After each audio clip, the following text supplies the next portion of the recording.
დილუშენის წამალი იქნება.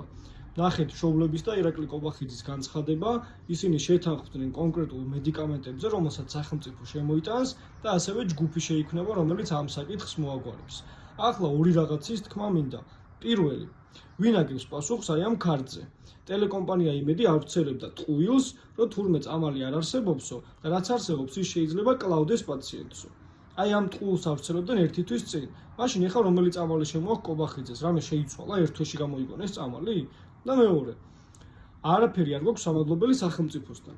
წამლის შემოტანა არის სახელმწიფოს პასუხისმგებლობა და არც უნდა დაჭირდეს ხალხის ძალისხმევა, რომ მიხვდნენ და ეს პასუხისმგებლობა გაიაზრონ. სამადლობელი გვაქვს ადამიანებთან, ვინც ყოველდღე კანცელარიასთან ათენებდნენ მშობლებთან ერთად.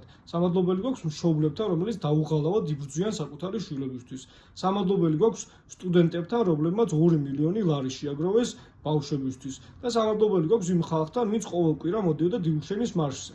ასე რომ, საზოგადოების ერთიანობას ყოველთვის მივყავართ გამარჯვებამდე.